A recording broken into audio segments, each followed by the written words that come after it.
Just imagine, being stuck miles from civilization with your arm trapped under a huge boulder. Yeah, Yeah. that's exactly what happened to Aron Ralston out in the Utah canyons. And the thing is, Ralston wasn't, some random hiker, right? The guy was a mechanical engineer. But get this, he was also a serious mountaineer, like hardcore. Really? Yeah, he was actually trying to climb all of Colorado's 14ers, those peaks over 14,000 feet in the middle of winter. So this guy, he was already pretty tough before this whole thing even went down back in May 2003. That's incredible. It sounds like he was already pushing his limits before he even got to that canyon. Ugh. So where were we? Yeah, today we're diving deep into Aron Ralston's story, specifically his entrapment in Blue John Canyon. We'll go through exactly what happened to him, how he got out, and how that experience changed his life. Exactly. And this isn't just another survival story. This is about the limits of human resilience, what we can overcome when we have to. Right. It's about that inner strength we all have and how it can emerge in the most unexpected and sometimes terrifying ways.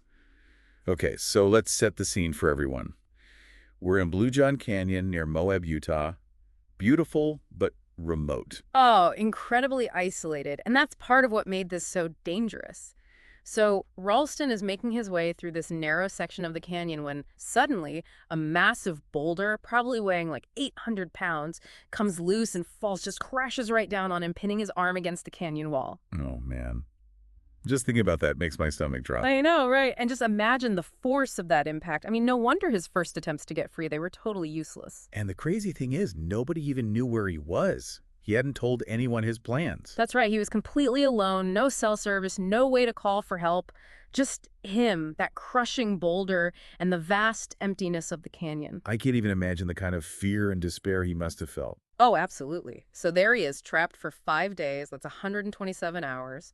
And as the days dragged on, his water supply dwindled, and the reality of his situation really sunk in. He must have tried everything to move that boulder. He did. He chipped at it, tried using his body weight for leverage, anything he could think of. But that rock wasn't budging. And the psychological strain, just the weight of knowing that nobody was coming for him, must have been unbearable. It must have been agonizing. At some point, he starts accepting his fate. He carves his name, birthday, and even what he thinks will be his death date right there on the canyon wall. Then he even records a goodbye message to his family. I've heard about that video.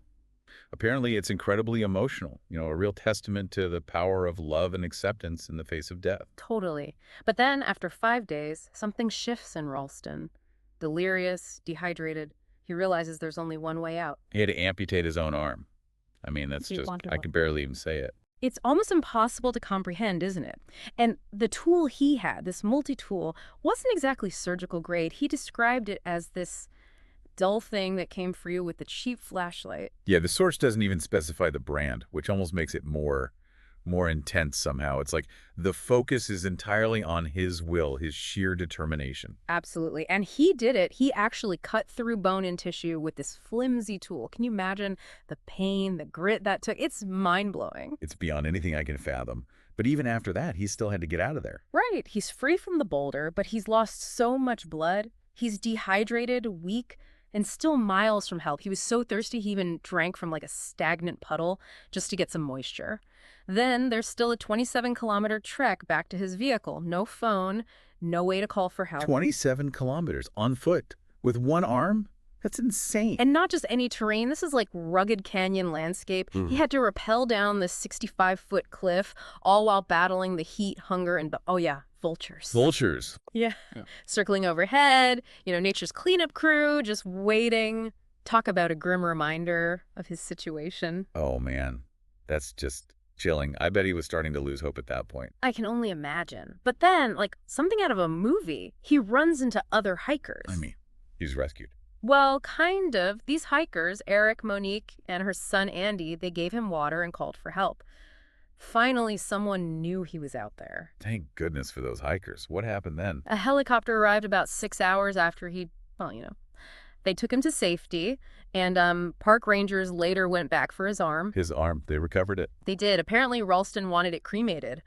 And then, get this, 6 months later, on his birthday, he goes back to Blue John Canyon with Tom Brokaw. They were filming for Dateline, and he scatters his arm's ashes there. Wow.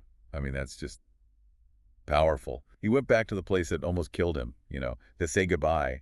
in a way. She seems like a real testament to his resilience, right? I mean, most people would want to forget that place ever existed. Absolutely. But you know what else is amazing? He didn't let this experience stop him from mountaineering. In fact, in 2005, he finished what he started before the accident and became the first person to climb all 53 14ers in winter. That's just incredible. He didn't just survive, he thrived. Talk about the power of the human All spirit. right. And he didn't stop there.